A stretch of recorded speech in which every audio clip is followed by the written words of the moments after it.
Dear students, viewers and the subscribers, welcome to the IAS Mentor. This would be our lecture number 117 in the series Indian Polity, and we are almost coming to the end of this particular series, but few small topics we have to cover. And one such topic we are going to cover today is the elections in our country, and it has a number of subtopics when we talk of elections. Although it's a very important topic in a democracy, but most of the questions in UPSC does come from the Indian Constitution. And with regard to the elections, not many provisions are there in the Indian Constitution. Most of the things are decided based on the law that is made by the Parliament, that is the Representation of People Act. So we'll touch upon that also as we'll proceed. But before I proceed further, I just want to know the students that in addition to the Indian Polity Series, we are also doing a series on the current affairs for the subject Indian Polity, especially to help the students who are appearing for the prelims 2025. So selectively last 1 year of current affairs has been chosen, and the most relevant or those current affairs which has got a high probability of being asked in the prelims examination are chosen, curated, and that is presented as a part of that particular series.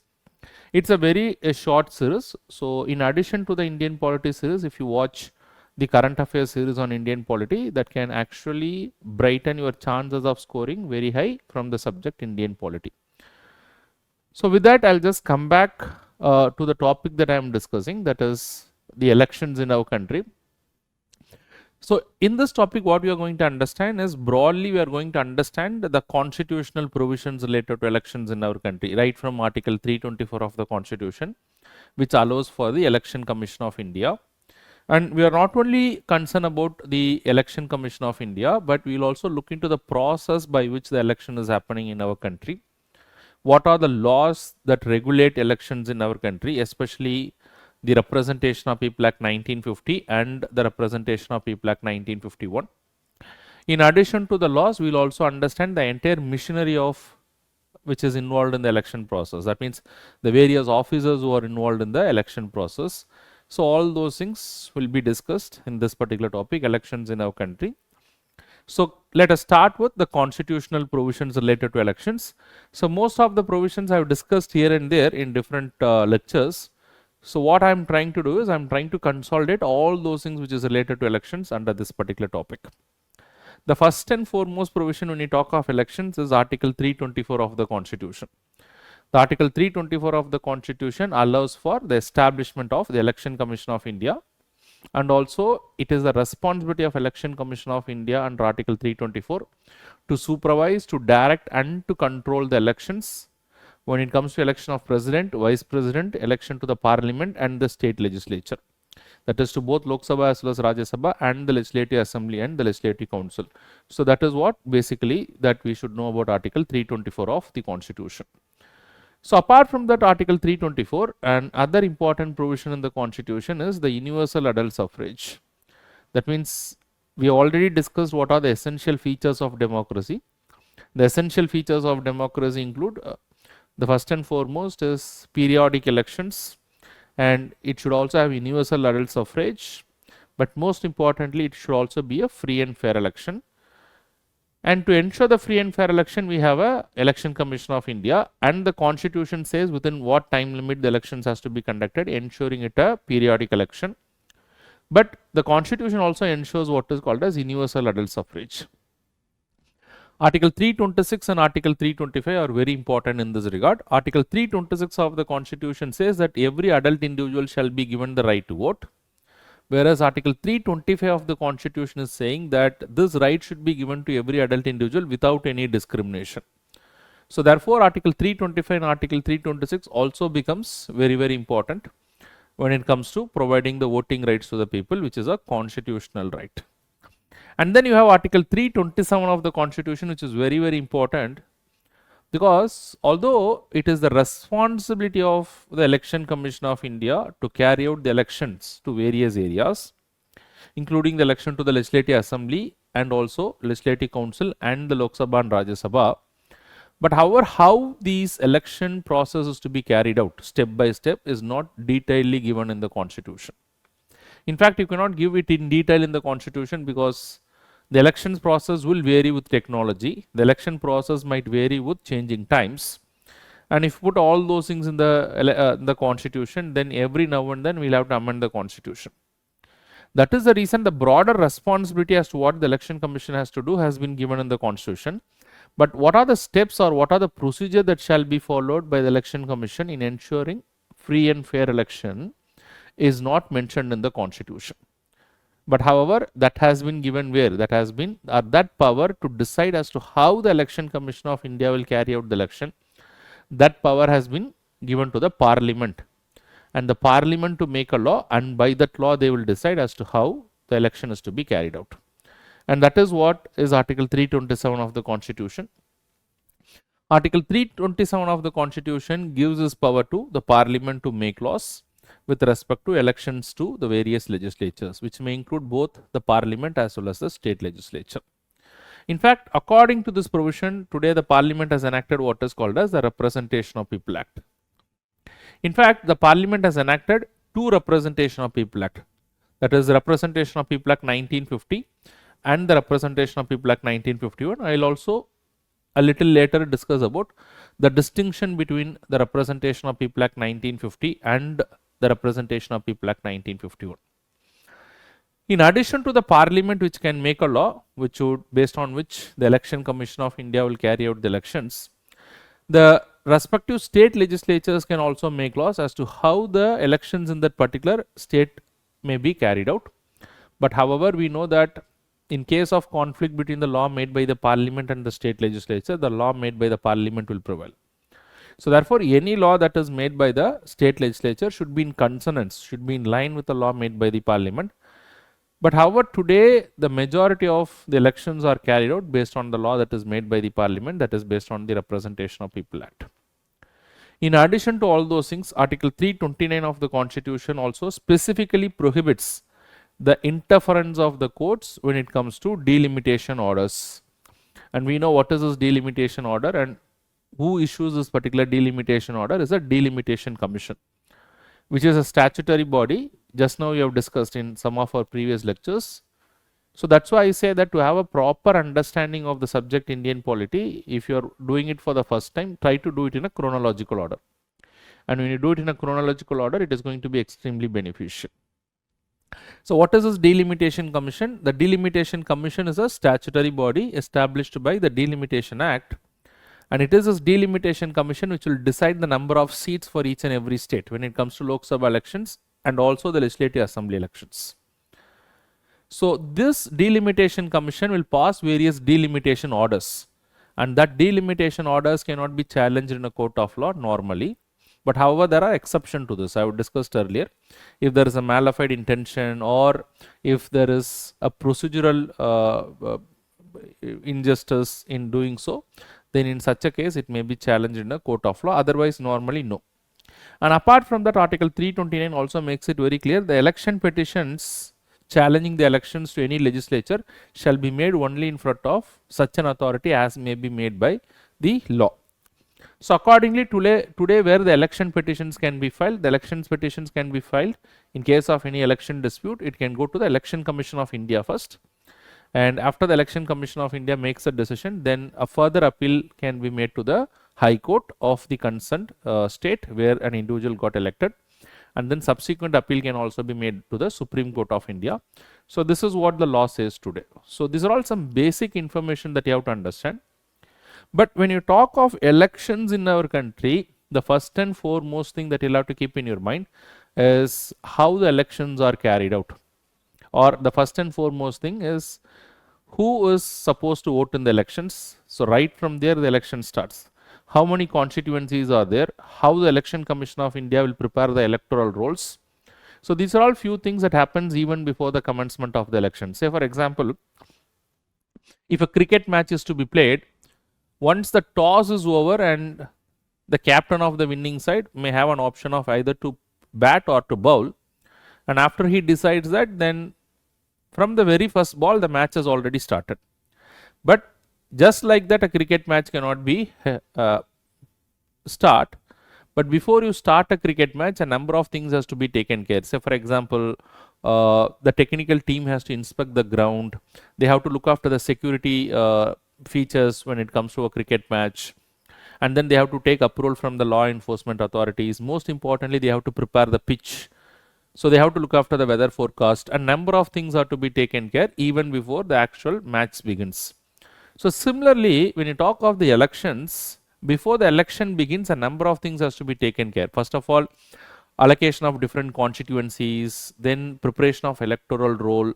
So all these things has to take place even before the election begins.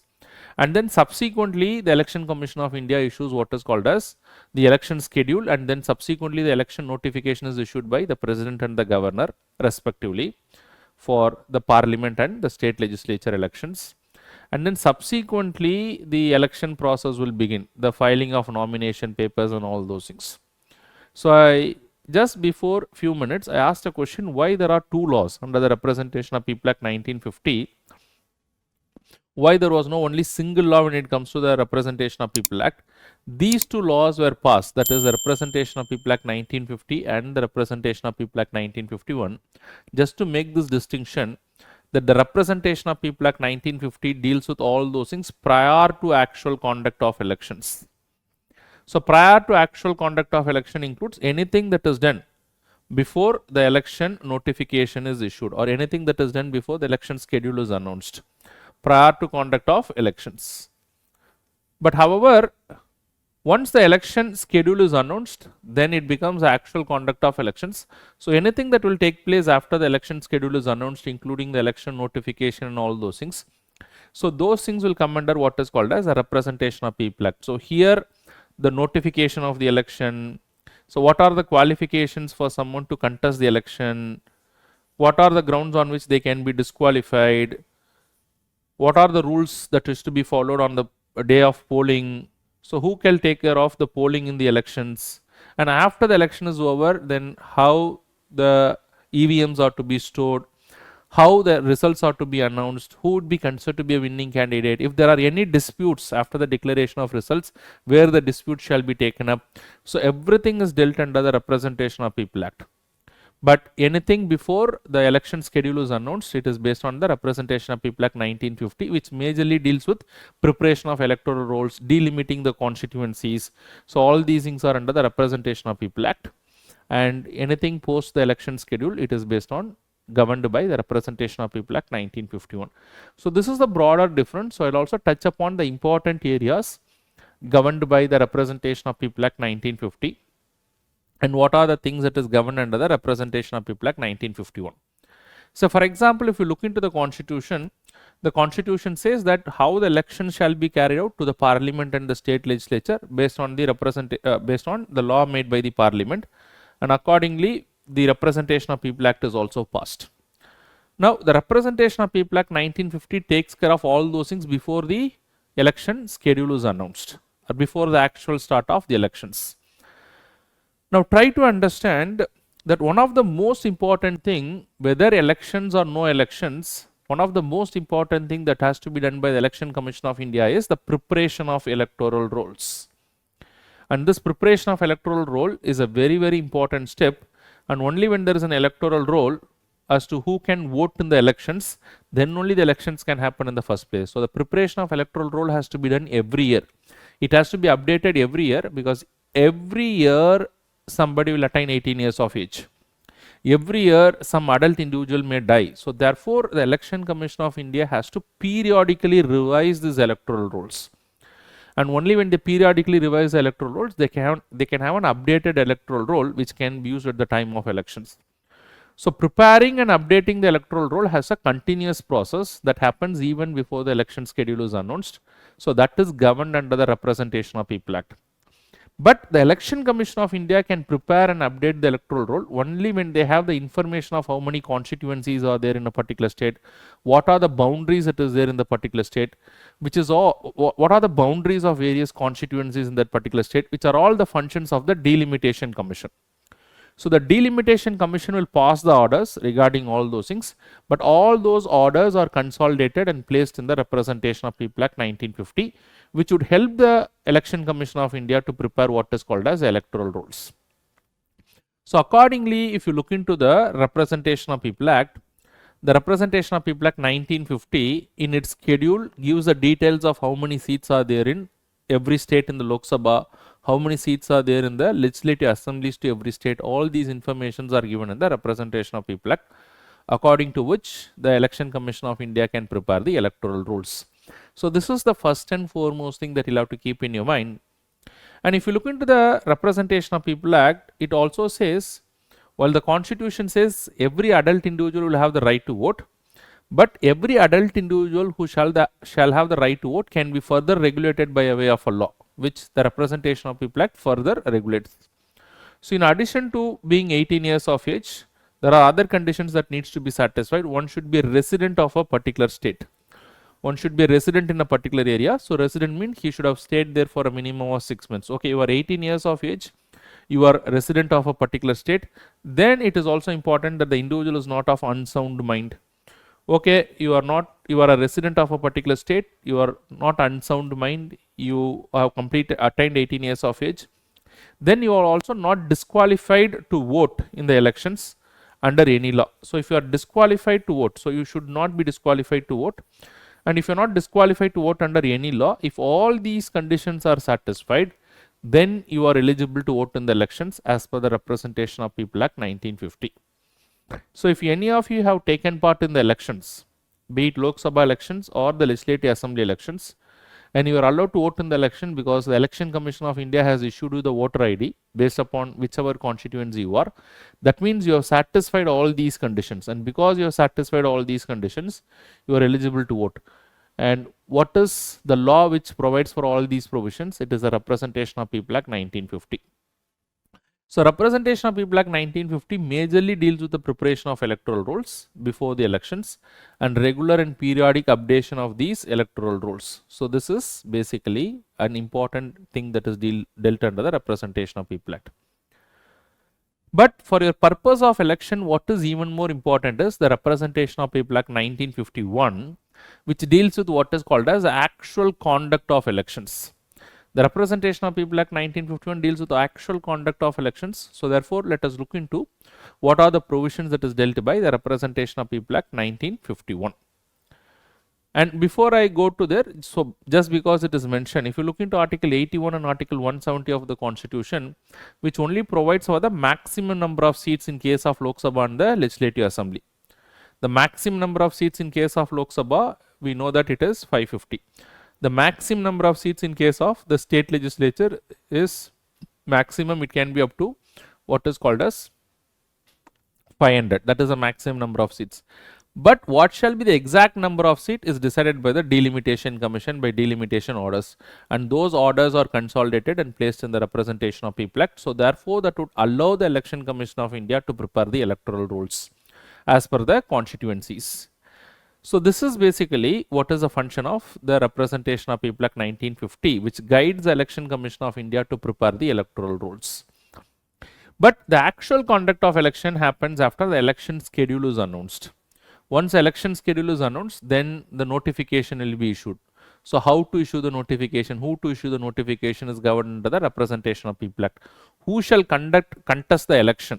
While the 1950 is talking about who shall vote in the elections, 1951 talks about who shall contest the election. What is the ground on which they can be disqualified? If there is any dispute in the elections, where to challenge it? How the election results shall be announced? Who are the observers who will be part of the election? So all these things are governed under what is called as the Representation of People Act 1951. How to give recognition to the political parties? What if there is any dispute between different political parties with regard to their mergers? So how to deal with all those things? Everything is dealt under the Representation of People Act 1951 because it deals with actual conduct of elections. Alright. So first and foremost is deals with the disqualification and the qualification of the vote the person who is contesting the election. What is the Representation of People Act is saying? If anybody wanted to contest the election, one of the primary qualifications is he should be a voter from any constituency in India. That means basically he should be eligible to vote from any constituency in India. So how many constituencies are there for Lok Sabha? 543 constituencies. So basically he has to be an elector from any of the 543 constituencies in India if he wanted to contest election to the Lok Sabha. But however, if they want to contest election to the legislative assembly of a particular state, then he should be a voter from any of the constituency in that particular state. So in that particular state, whatever may be the number of constituency, so he should be an elector in that particular constituency. Say for example, Uttar Pradesh. Uttar Pradesh has got 403 constituencies. So somebody wanted to contest election to the state legislative assembly of Uttar Pradesh, he should be an elector from any of the 403 constituencies in the state of Uttar Pradesh. Then he is eligible to contest election. So this is the primary qualification as per the Representation of People Act, in addition to the qualification that is given in the Constitution.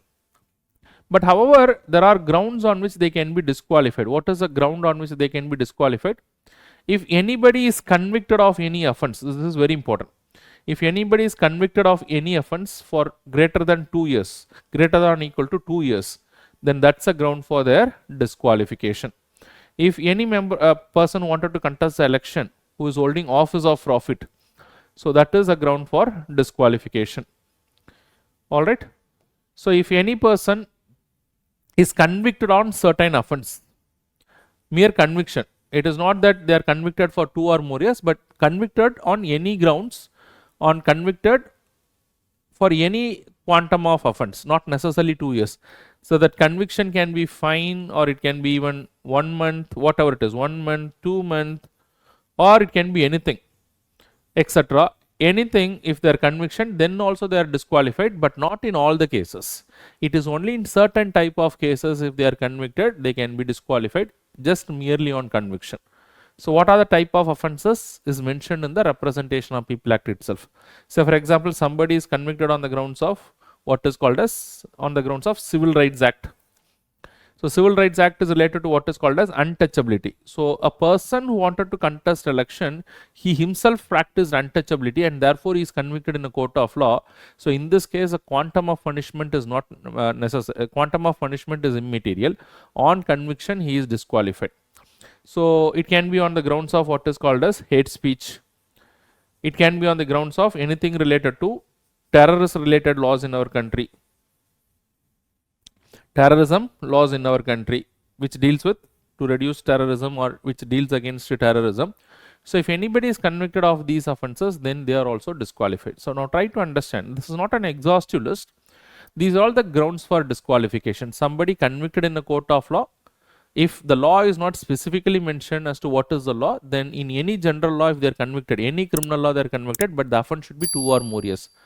But there are certain offenses or certain laws under which if they are convicted, the mere conviction itself is sufficient, the quantum of punishment is not important, then also they are disqualified. And if they hold an office of profit, then also they are disqualified to contest the election. But if there is a disqualification on the grounds of conviction, be it ground 1 or ground 3, if there is a disqualification on the grounds of conviction, then they are disqualified to contest election for another 6 years after they get released from the jail, after they complete their term of imprisonment. So these are all the provisions that is given in the Representation of People Act 1950. So the Representation of People Act gives a very important details as to who can contest and who shall not contest, who shall be disqualified.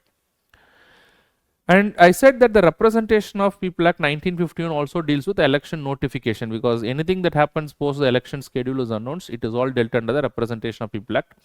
While the election schedule is announced by the Election Commission of India, the notification for the election is issued by the President when it comes to the election to the Parliament, and the notification is issued by the Governor when it comes to the election to the State Legislature. In both the cases, the notification is issued on the aid and advice of the Election Commission of India. So the Election Commission of India will make, rather than the word aid and advice, it is a recommendation, on the recommendation of the Election Commission of India. So that also you will have to keep in your mind. And under the Representation of People Act 1951, it is also the Election Commission of India which has got the authority to register the political parties. So they can register the political parties as national parties, state parties. So depending upon their previous performance in the election. So this was also done by the Election Commission of India. It is a responsibility of the Election Commission of India to ensure free and fair elections. And to ensure the free and fair elections, a number of dignitaries are involved in the process, which I'll subsequently discuss, which includes right from the Election Commission of India to Chief Electoral Officer in every state, to the district election officer, to the presiding officer, to the election observers. A set of dignitaries are involved in ensuring what is called as free and fair elections. What are their powers and what are the functions that they are supposed to perform? Everything is mentioned in the Representation of People Act 1951. And further after that, if there is any dispute that is arising out of the election, then in that particular case where the election petition shall be filed, which is also mentioned in the Representation of People Act. Normally any election dispute will be taken up by the Election Commission of India, and then subsequently after the Election Commission of India decides the dispute, if they want to make an appeal, they can make it with the High Court of the concerned state where the candidate got elected. Further appeal can be made in the Supreme Court. And the Election Commission of India also deals with what amounts to corrupt practice and electoral offences, which is also provided in the Representation of People Act. In fact, if somebody engages in a corrupt practice or if somebody engages in certain electoral offences, that is also a ground for their disqualification. So what amounts to corrupt practice and electoral offences is also mentioned here. For example, if somebody is trying to polarize people on the basis of religion, caste, then that is considered to be what is called as a corrupt practice. A minister, a sitting minister during the election, if he is misusing the government missionary for his own election purpose, or if he is misusing the government resources for his own election purpose, then that amounts to what is called as a corrupt practice. Somebody who is bribing the voters, that amounts to corrupt practice. Somebody who is using coercion to vote in his favor, then that amounts to corrupt practice. So this is all a ground for disqualification. That is also mentioned in the Representation of People Act.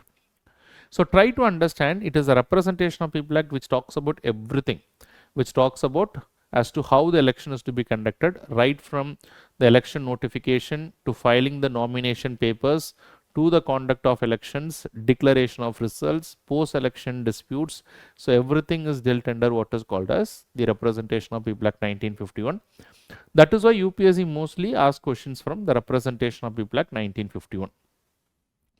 For the Election Commission of India to carry out these elections effectively, they need to have an election missionary. So if you look into the election missionary of the Election Commission of India, so right, it starts from the Election Commission of India at the apex, but the Election Commission of India is at the apex, which may consist of Chief Election Commissioner and such other election commissioners as the President may decide from time to time. But the Election Commission of India alone cannot carry out the entire process. It has an entire set of missionary.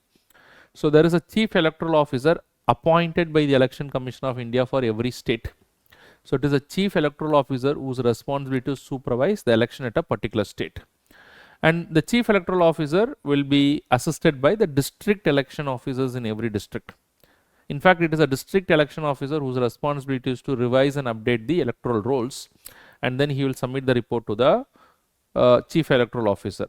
And then at the time of election, for every constituency, there is a returning officer. A senior government official at the district level is appointed as a returning officer. For every constituency, there is a returning officer. And why he or she is considered to be the returning officer? It is a returning officer who has the power to certify as to who is a returned candidate in that particular constituency. And what does it mean by returned candidate in a particular constituency? The returned candidate is none but the winning candidate, because we also follow the principle of single member constituency. That means in a particular constituency, how many winners can be there? There can be only one winner. So who is going to declare that who is the winner of the election from that particular constituency? It is the returning officer. And then the election missionary also talks about the election registration officer. So it is the electoral registration officer who takes care of the registration of the electors, and then finally he updates it to the district election officer. And then for every polling booth, so for the entire constituency, there is a returning officer. For every polling booth, he is a presiding officer. He is like, let us assume, a headmaster of a school. So similar to that, for every polling place, there would be someone who's called as a presiding officer who carries out the election in a free and fair manner in that polling booth. Apart from that, there are a lot of election observers. And who are these election observers? The election observers are those people who will ensure that the election is carried out in a free and fair manner in the entire state wherever the election is happening. And these election observers directly reported to the Election Commission of India. They can be senior officials who are appointed by the government, by the Election Commission of India. So general observers, expenditure observers, police observers and micro observers, there are different types of observers established for different purpose. The expenditure observers will see whether the candidate are making expenditure beyond what is prescribed in the law. The general observers will see whether the election is carried out in a free and fair manner.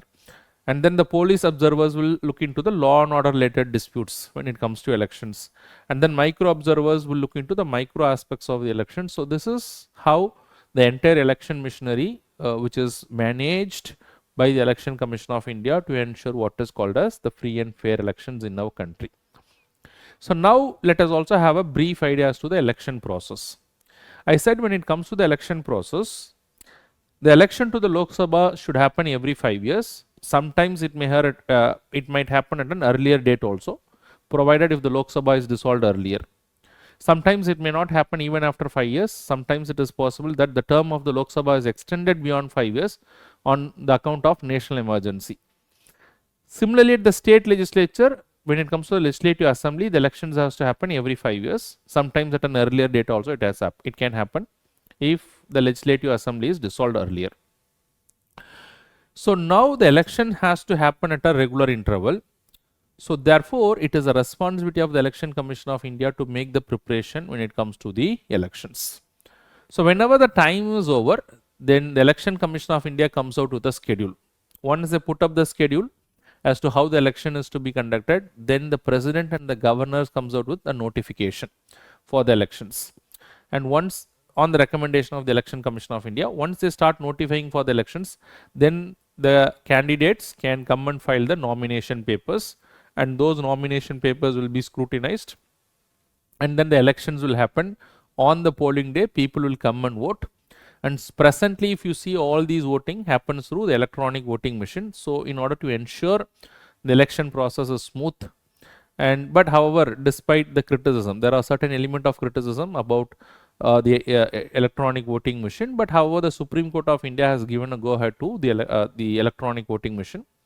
So presently the votings are recorded in the electronic voting machine, and after the voting is done, the electronic voting machines are stored in the strong room, and then subsequently on the day which is fixed by the Election Commission of India, the counting of vote happens, and then the declaration of result is done by the Election Commission of India, and the returning officer of each and every constituency would certify as to who is the returned candidate from that particular constituency, and then subsequently the government is formed. And in the entire process, even after the election result is declared, if somebody want to challenge the election and the election result, then the dispute can be taken in front of the Election Commission of India. And the Election Commission of India is also a quasi-judicial process. In the sense, the Election Commission of India will also look into all these processes. And then the Election Commission of India will give the recommendation to the President with regard to disqualification of the members. And after this order is passed by the President, if somebody wanted to challenge the disqualification, they may make an appeal to the High Court concerned, and a further appeal can also be made to the Supreme Court of India. So this is how the Election Commission of India carries out the election. But in the entire process, it is not that the Election Commission of India is purely dependent upon the Representation of People Act, but the Election Commission of India today is also largely dependent on what is called as a Model Code of Conduct. So what is this Model Code of Conduct?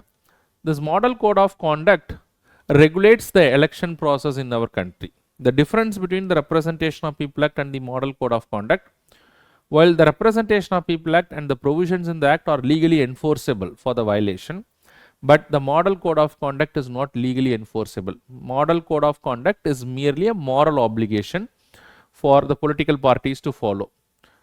So it is more of a moral obligation. It is not a legal obligation. Okay. But however, today the Model Code of Conduct is very effective in ensuring what is called as a free and fair election. So if you ask me what is this model code of conduct, the model code of conduct is nothing but it is a certain set of do's and don'ts as to what the political parties and the candidates are supposed to do at the time of election and what they are not supposed to do at the time of the elections. So therefore, the Election Commission of India can ensure what is called as a level playing field for anyone who is participating in the election, and which also results in what is called as free and fair elections. That's basically what is the model code of conduct. The model code of conduct today comes into effect the moment the election schedule is announced by the Election Commission of India. And once the election schedule is announced by the Election Commission of India, the model code of conduct remains in force till the declaration of the results. So today the model code of conduct regulates everything at the time of elections, right from the canvassing that is done by the candidates, the processions that is done by the political parties, loudspeakers used during the political meetings. So all these things are covered under the model code of conduct, including the freebies that is announced by the political parties. So even the Supreme Court of India said the freebies should not be unreasonable, which shall be regulated by the model code of conduct. So all these things are regulated by the model code of conduct, which also regulates what is called as the opinion polls, the exit polls. So everything is regulated under the model code of conduct. So basically the difference between the opinion poll and the exit poll is opinion poll is conducted before the elections and the exit poll is conducted after the elections. So this is one of the basic difference between as to what they are. So these are all the things that you should have a basic idea. There is no need to have a very in-depth idea. Unless and until something is part of the current affairs, you can follow them. Otherwise, try to have a broader general ideas with regard to the election laws in our country, which can help you to answer the questions in the prelims examination. All right. So with that, we are coming to the end of this particular lecture, that is elections in India, and what we have covered. We have tried to first understand the constitutional provisions. Then we have tried to understand as to what is the relevance of the Representation of People Act 1950 and 1951. And then we have tried to understand the election missionary and the election process, and also briefly about the model code of conduct. All those things will give you a broader idea, if not in a specific domain, but in general broadly as to how the elections are carried out in our country. All right. So with that, we are coming to the end of this particular lecture, but not without solving this particular question. So please come to this particular question. I'll just read out the question, but it is a student's job to solve the question. Look into the question. Consider the following statements. Only the parliament has the power to make laws to regulate the elections to the state legislature. Is it only the parliament that has the power to make laws? So just think about it. What did I say? The district election officer is appointed by the chief electoral officer. Is it true? Who will appoint the district election officer? The chief electoral officer is appointed by the Election Commission of India. So who will appoint the district election officer? The returning officer declares the name of the winning candidate in a constituency. How many of the statements given above are incorrect? 1 only, 2 only, 3 only, or none of the above. So you can give the answers in the comment box. Please do give the comments and participate in this exercise.